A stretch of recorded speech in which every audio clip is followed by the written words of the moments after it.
Welcome to Convo Fango. Today we are joined by the writer, director, and stars of Children of the Corn. Thank you guys for joining us today. Thanks for having us, Angel. That's the right pronunciation, right? Children of the Corn. Is that how you casually? No, there's 3 syllables in corn. That's correct. Corn. Yeah. Children of the Corn. All right. So this one kind of like the story sort of imagines what might have happened before the story that we're all very familiar with. So what made you want to take that particular approach to this? Well, yeah, I saw you're asking me that. Well, for the obvious reasons, because the other story's been told. It's a good reason.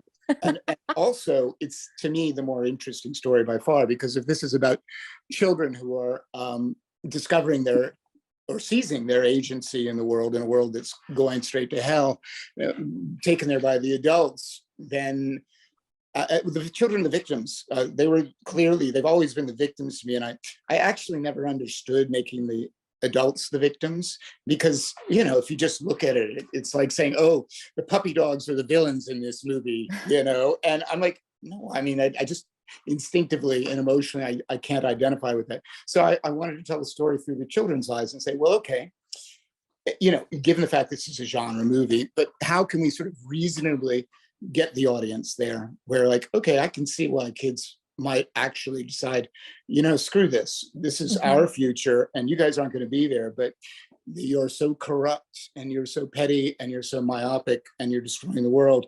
I'm going to take it over for myself. Nice. And we kind of get 2 different approaches to that. We have Beau's approach where it's kind of like, all right, it's an environmental story and it's environmental horror. And then we have Eden, who takes a very different approach to that and is like, I'm going to take the Sith in my hands, so to speak. And it's like, we get to see how that plays out with both of those 2 options at play. That's true. And if I can just interject though, but I think they're both fighting for the same thing. It's because these children, they play in the corn. That's why they have that sort of long scene where they're playing in the corn. This is where they, in Nebraska, this is where these kids just play. I mean, that's their world, is the corn, and now it's dying. So for them, it's an environmental disaster too. It's actually a world disaster for them. So I think they're dealing with the same thing. They just come up with a different kind of math for dealing with it. Yes. One bleeds more than the other. One says blood and one says, I'm going to college and I'm going to figure out the answer to this. Yeah. I love it. What when you guys read this script, what part of it were you most excited about? Like, what part were you like, oh, I absolutely have to be in on this? I'm just going to say right here, right now, Angel, because you're a horror girl. I am a horror fanatic. Okay. Like my mom and I have like a tradition, like literally like every night, if we're all home, like we scour for the horror movies we have not seen. Okay. And we rank them. Like, it is intense. So I had never done a horror film before. And when this script came along, I was like, ooh, Children of the Corn, like immediately, what? And I'm going to react this. And it was like so scary. And like, He Who Walks is actually going to be in it. Like, what? So I freaked out. And I think, I don't know if Kate the same way, but like as an actor, like you always hope to have like an opportunity to unleash your horror scream too in an old school classic horror movie. So this was that opportunity, and it was Australia. Like, forget it, I was sold. That was a bucket list thing for me to shoot anything in Australia. And then you add in, we did it like at the height of COVID. Like the whole thing is just insane. But we managed to do the whole thing. Amazing. Your horror scream or your horror tears? Okay, but do you remember? You remember that I came and you said, are you crying? Because our monitors were so lousy, I couldn't. And I was like, she's crying. She's crying. But the one thing that is not good in horror that words is he came up to me and he says, okay, yeah, the crying good. Okay, yeah, scream. But Elena, please stop walking like a duck. That was like the big issue. And in every scene, he's like, the duck walk. We got to work on the walk. I didn't forget that part. That is like the I know. Right. Don't worry. I just swung a lens and tightened up on you. It's okay. So that's why we never see your legs in the whole movie. Okay, that makes sense now. Yeah. It's always very tight shots. I'm just teasing. Coming out now. You're spilling all the tea for you, Angel. Now we have to get like some sort of like foul horror where it's like we can incorporate the duck walk and that is like somehow in there, and then they're like one of us. Yeah, ducks for the corn, or like yes. It's in there. I mean, it's a work in progress. We can work with that. Kate, are you a horror fan? Were you a horror fan coming into this? No, I don't like horror movies at You all.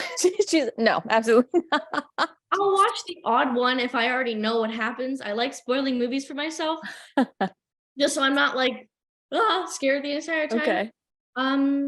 No, I don't like horror movies, but this one was interesting because it's not specifically like jump scares and gore and all this like slasher movie type of stuff. It was more the underlying message and all the layers, and I thought that's going to be a really interesting thing to be able to portray and show to audiences.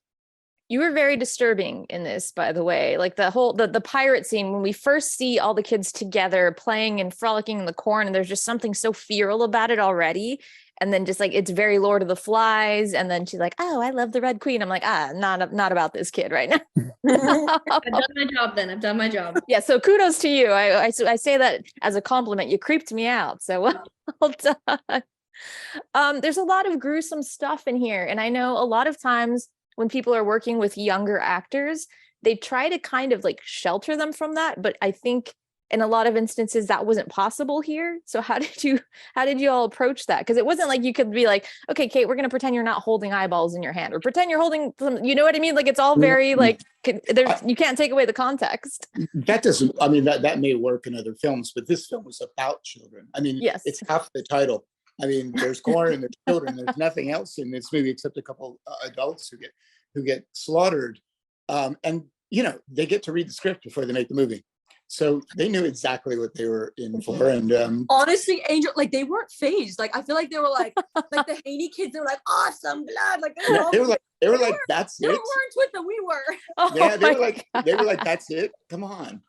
Like, that's all you got. Give us more. I feel like my 11-year-old mind, I wasn't too like focused on what was happening. I was just getting blood squirted in my face, and I was holding these rubber eyeballs, and I was just going with it, you know. Just a typical Tuesday, you know. Same as well. What was the most enjoyable part about this for you guys? I mean, I know you got to go to Australia, you got to hold eyeballs in your hand, but I mean, like, what's like the most like extremely fun aspect of this? I'll go. Rap. I think my favorite part, and I don't know if this is the same with you guys, but my favorite part was actually being, I don't want to say this, but COVID.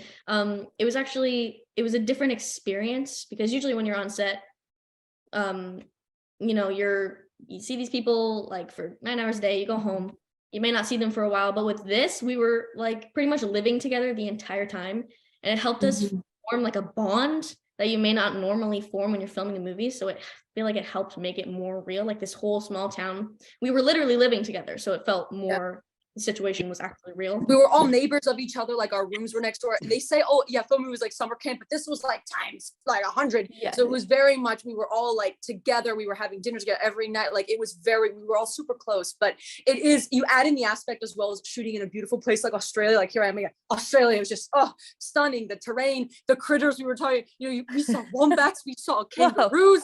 I saw kangaroos fighting, and then like not the drop bears, that's a thing. We will later beware the drop bears.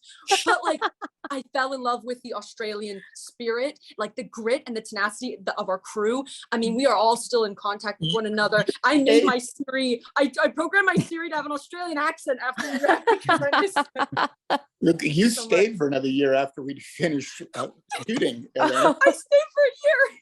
But you're like, I like it so much. You guys go ahead. I'll be here. I'll never forget though. The thing that really stood out to me that encapsulated everything was when we were in Rylston shooting the quote unquote community center. And if you remember, I mean, at lunch, I remember sitting in the car going over the scenes that we were going to shoot for the rest of the day. And I remember how beautiful it was there. You remember in Rylston in the back, and all of the kids playing together. Yeah. Do you remember that? All of the kids, they were just going crazy. It was like a playground at recess, and all the kids playing together. And such closeness, such familiarity with these kids. I'll never forget that feeling and how beautiful it was. If you could choose, I mean, obviously none of us would choose to live in COVID times, but if you could choose to, like, if this changed the way that movie making and like the way that sets worked, would you choose to have it this communal kind of experience on every set? Like, do you find that adds to just the camaraderie, the way that you work together? It certainly helps the camaraderie, but honestly, I feel like it's been implemented. Like we kind of started the way, like, you know, the protocols that are being used now.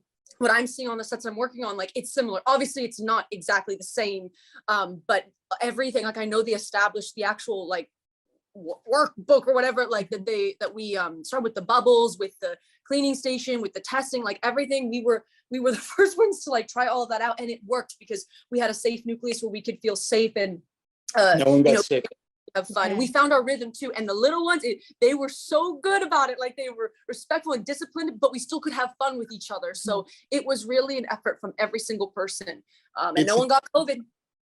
That's right. Nobody gets it. It's really a double-edged sword, though. It really worked for this film because it brought everybody together, and particularly the kids. You know, a lot of them who had never been in front of the camera before, and after being under the microscope in the way they were with cameras pointed at them all the time and having to sort of cohabitate together, something very unusual happened, which is they forgot the camera was there, which is really, really hard to do. If you watch any movie that has, you know, kids, a bunch of kids in it, you know, they're always sort of self-conscious. In this movie, I believe we reached a point where they lacked that self-consciousness. But so that was the positive. The negative was, though, that we were working on very, very short schedule, et cetera, et cetera. And we had to do things like literally we had to clear indoor sets every 25 minutes for 15 minutes, which was, you know, which was kind of voodoo. I mean, they're voodoo economics. They were making it up. Nobody knew whether it worked or not, but we had to do it. But on our very tight shooting days, I mean, it ate into the schedule tremendously. So we really had to buckle down and move because of that. So I don't like that aspect, but I really did like the communal aspect. And let's not forget too, that element made it harder with the kids because we only had them for a certain amount of hours. Like it was really short amount of time. So I distinctly remember whenever after we do the kids coverage and we get to my coverage, half the time I'd have to read with a piece of tape because I'd lose Kate. Kate would have to go. So, but I had a kind director, Kurt Wimmer, who'd pop in and what would he do? He'd make sure I wouldn't have to deal with that. So he would read Eden's lines. So pretty much a lot of the movie, when I'm doing my dialogue, I'm actually talking to our director. And the brilliant part about this is he's the writer. So, okay, the script is like living rent free in his head. So he doesn't need to look at the lines. He's looking at me and like fierce, like he's a natural born performer and he's ad-libbing. So it's just so fiery and alive. So yeah, never gonna forget that. It was a treat. Nice. And Eden Standen, played by Kurt Wimmer. One of the other challenges was, I don't know if we covered this, but they both had to quarantine when they hit Australia. And they weren't expecting it. I mean, it was an unpleasant surprise when they got off after a very long flight from New Jersey and Canada to Australia. And these ladies were exhausted. And then they get off the plane and they're like, oh, welcome to Australia. Go to this tiny hotel room. But it had an interesting effect because we could not rehearse. I mean, they were quarantined up until the day before we started shooting. Whoa, right? That was how tight everything was. It was really crazy. So we couldn't rehearse. So it forced us to go online and on the Zooms and just rehearse together. We spent a couple hours a day, each day rehearsing, and we made stuff up. Like I would just write scenes that didn't even exist. And we would just they would ad-lib it, they would improv it. And that's the way I've never worked before. And I'm pretty sure they haven't either. But, you know, it was interesting. And it really helped. And you know, usually when you're in pre-production, you're so busy that like, oh, do we have time to rehearse today? But this really focused us, and so that was an added. But it kept us busy during quarantine. Like we had nothing to do, and I think we were neighbors. Kate and I were like next door to one another, but we couldn't. We would Zoom each other from next door, and then I know they drop off our clothes too, so we did our own fittings by ourselves in our own rooms and send pictures and FaceTime. But it's a very strange thing. You're reminding me, like getting out of quarantine for 14 days, I thought I was going crazy. And the second I'm out, they were like, you need to get set right away. And they drove us there. And like, you go from like 4 walls to this massive cornfield and you're saying, okay, we're going to make a movie. This is happening. Oh, this is happening. Tomorrow. Correct me if I'm wrong, but weren't you and Kate, even though you were separated by a 6-inch wall, but not talking, weren't you playing cards together? We were chatting and like,